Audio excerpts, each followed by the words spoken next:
오늘 주신 말씀 사무엘상 제3장 1절부터 9절까지 말씀입니다. 사무엘상 1절부터 9절까지 말씀이고요. 지금 있는 것은 1절부터 4절까지만 읽겠습니다. 1절부터 4절까지 우리 한 목소리로 같이 읽겠습니다. 시작. 아이 사무엘이 엘리 앞에서 여호와를 섬길 때에는 여호와의 말씀이 희귀하여 이상이 흔히 보이지 않았더라. 엘리의 눈이 점점 어두워 가서 잘 보지 못하는 그때에 그가 자기 처소에 누웠고 하나님의 등불은 아직 꺼지지 아니하였으며 사무엘은 하나님의 궤에 있는 여호와의 전 안에 누웠더니 여호와께서 사무엘을 부르시는지라 그가 대답하되 내가 여기 있나이다 하고. 아멘. 성경에 나오는 선지자 중에 어린 시절에 대한 기록은 사무엘이 유일합니다. 오늘 1절, 2절, 3절은요 당시에 이스라엘이라는 나라의 상황, 하나님과 이스라엘의 관계를 잘 표현해 주고 있는데요. 1절에 여호와의 말씀이 희귀하고 이상이 흔히 보이지 않았다, 비전이 흔히 보이지 않았다, 또 꿈이 보이지 않았다, 이런 의미죠. 3절에 엘리는 눈이 점점 어두워지고 잘 보이지 않았습니다. 2절에 3절은 하나님의 등불은 꺼지지 않았다, 하나님의 등불이 꺼지지 않았다, 이런 말씀이 있죠.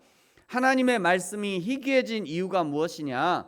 하나님의 말씀의 전달자인 엘리의 눈이 어두워져서 육신의 눈만이 아니라 영적 눈도 어두워져서 하나님의 말씀을 알아듣지 못하고 보지 못하니 당연히 전달하는 말씀이 줄어드는 것입니다.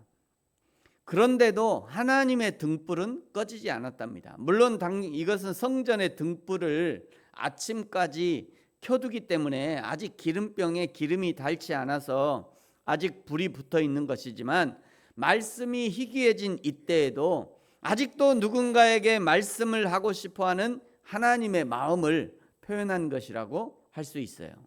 사랑하는 성도 여러분, 여러분의 마음의 성전의 등불은 아직 켜져 있습니까? 저와 여러분을 이 새벽에 깨우시고 교회에 부르신 이유가 무엇입니까? 하나님이 말씀하고 싶어서입니다. 하나님이 우리와 교제하고 싶어서 우리를 부르신 거예요. 아니, 저는 아침에 알람이 울려서 일어났는데요, 알람이 울려도 아직 못 일어난 사람들이 태반이에요. 알람이 울려서 다 일어나면 다 일어나죠. 새벽 예배가 넘칠 거예요. 그런데 알람이 울려도 일어나지 못하는 사람, 오늘 아침에만이 아니라 앞으로도 쭉 일어나지 못할 사람들도 있을 수 있어요. 그런데 여러분이 알람을 듣고 일어났다? 이거는 대단한 거죠. 하나님이 깨워주신 거예요. 우리는 그렇게 인정할 수밖에 없어요. 잠이라는 것이 죽음과 같은 거잖아요. 근데 그 죽음과 같은 그 잠에서 나는 내일 아침에 이 알람이 울리면 이거를 듣고 일어나서 하나님 앞에 가야지 라고 마음은 먹었고요, 지난밤에 잠들기 전에. 그런데 그 알람이 듣고 내가 일어나졌다? 이건 하나님이 부르셨다고 인정할 수밖에 없는 거예요.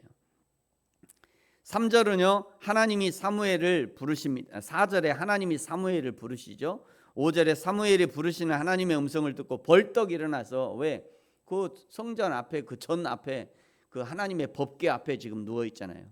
그러니까 벌떡 일어나서 엘리 대제사장이 부르셨는가 하고 엘리에게로 달려가지만 엘리는 자신이 아니라고 다시 누우라고 합니다. 6절에 두 번째 하나님이 부르시고 사무엘이 엘리에게로 달려가는데 왜 엘리에게로 달려가느냐면 7절에 사무엘이 아직 여호와 하나님을 알지 못했대요. 이것은 이론적으로 알지 못했다는 것이 아니라 체험적으로 여호와 하나님을 알지 못했다는 것입니다. 체험적이라는 것은 느낌이나 감정을 말하는 것이 아닙니다. 인격적인 하나님과의 만남을 말하는 거예요. 우리는 인격적으로 하나님을 만났다고 하면서도 자꾸 느낌적인 하나님을 추구합니다. 감정적인 하나님을 추구해요. 왠지 하나님을 만나고 나면 눈물이 나야 되고 콧물이 나고 감전이 되듯이 막 찌릿찌릿하고 하나님의 불이 확 들어오는 것을 자꾸 추구해요. 그러나 인격적인 만남이라는 것은 그런 것이 아닙니다. 하나님은 나에게 조곤조곤 말씀하시고 나는 그 말씀의 뜻을 알아듣고 하나님은 말씀으로 감동하시고 나는 그 감동 따라 행하고, 하나님은 우리에게 힘과 능력을 공급하시고 우리는 그 힘과 능력으로 하나님이 원하시는 삶, 사랑을 실천하고 섬김을 실천하며 사는 것, 이것이 인격적인 만남이에요. 근데 이제 이 인격적인 만남을 갖는 것은 힘든 일이에요. 그렇잖아요. 인격적인 만남을 갖는 것은 힘든 일입니다. 이 새벽부터 와서 오늘 사랑해라 라고 얘기해도 집에 가면 사랑은 무슨 집에 아니 새벽에 하나님이 오늘 사랑해라, 니네 가족들 사랑해라 해도 집에 딱 가보세요. 집에 딱 가보면 왼수 같은 사람이 누워 있잖아요. 그냥 안 돼요.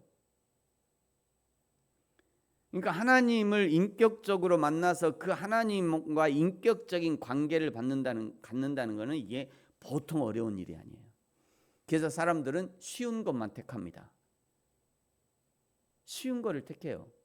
그냥 나는 감정적으로 가서 막 하나님 막 찌릿찌릿하고 하나님 막 뭔가 말씀하시는 것 같고 그것만 추구해요. 왜? 인격적인 만남을 갖는 것은 쉬운 일이 아니니까. 자기를 내려놔야 되니까, 거기서 내 십자가를 져야 되는 그런 일이니까. 그러니까 인격적인 관계를 원치 않아요. 사무엘이 아직 하나님을 몰랐다는 것은 아직 어리기 때문에 하나님의 말씀을 실제 삶에 실천하고 적용할 만한 그런 힘이 없었다는 뜻이죠.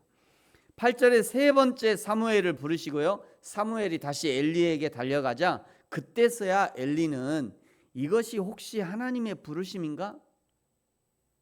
라고 생각하고, 그래서 일반 백성이라도 3번 사인을 주면 일반 백성이라도 알아차릴 거예요. 근데 아직도 엘리는 알아차리지 못했습니다. 3번째 사인을 줬는데도 그것도 못 알아채요. 그런 대제사장이 2절에 눈이 점점 어두워져 있기 때문에 하나님이 3번 사인을 보여주셔도 그것을 알아차리지 못해요. 3번째라도 혹시 하나님이신가 했다면, 야 지금 당장이라도 성막 앞에 하나님의 궤 앞에 가서 납작 엎드려서 하나님 말씀하십시오. 어린 종 사무엘을 데리고 가. 야 이거 하나님이 부르신 거다. 가자 하고 자기라도 가서 엎드려서, 사무엘이 너도 엎드려라, 나도 엎드리라. 나 그러고 가서 바짝 엎드려서 하나님 말씀하십시오. 그리고 어린 사무엘이 따라서 해야지 그거를. 9절에 보면요, 다시 누웠다가 또 부르시거든 여호와 하나님 말씀해 주십시오. 종이 듣겠나이다 하라. 저는요 이 부분에서 참 슬프고 비참하고요, 그러면서도 희망을 발견해요. 저 어린 사무엘, 하나님의 목소리도 알아듣지는 못하는 저 사무엘이라도 불러서 사용해야만 하시는 그 하나님의 답답함과 안타까운 말이죠. 얼마나 그동안 답답하셨으면 엘리는 눈이 어두워져 영적인 것을 분별하지 못하고, 엘리의 아들들은 하나님의 제사를 멸시하고 성전에서 명령된 행동으로 하나님의 이름에 똥칠을 하고, 제사장들이 이러고 있는 동안 백성들의 예배가 제대로 드려졌을 리가 없잖아요. 우리 하나님이 얼마나 답답하셨겠어요. 그러나 또 한편으로는 얼마나 다행입니까? 이렇게라도 지금까지 그렇게 불러도 아무도 대답하지 않았는데 그 하나님의 부르심에 드디어 대답할 사무엘이 준비된 거예요. 드디어 하나님의 부르심에 대답할, 하나님이 처음 불렀는데 대답했잖아요. 하나님이 처음 불렀는데 번쩍 일어나가지고, 아직 그것이 하나님의 부르심인지 몰랐지만 어쨌든지 그 소리를 들었다는 거예요. 이게 대단한 거죠. 그 하나님이 얼마나 기쁘셨을까. 그 어린 사무엘이 번쩍 일어나는 걸 보면서 그 하나님이 얼마나 기쁘셨겠어요. 세상에. 지금까지 몇 년 동안 한 번도 그런 일이 없었는데 드디어 내가 잠깐 불렀더니 세상에 어린 사무엘이 번쩍 일어났단 말이에요. 그 하나님의 기쁨, 얼마나 다행입니까?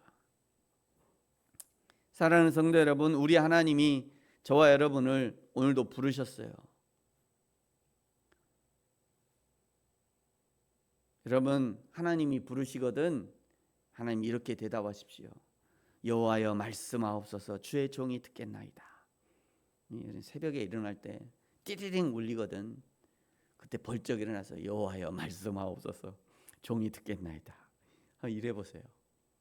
우리 하나님이 진짜 깜짝 놀라실 거예요. 저와 여러분, 우리 모두는 하나님의 종입니다. 우리는 하나님의 제자이고요, 우리는 하나님의 제사장이에요.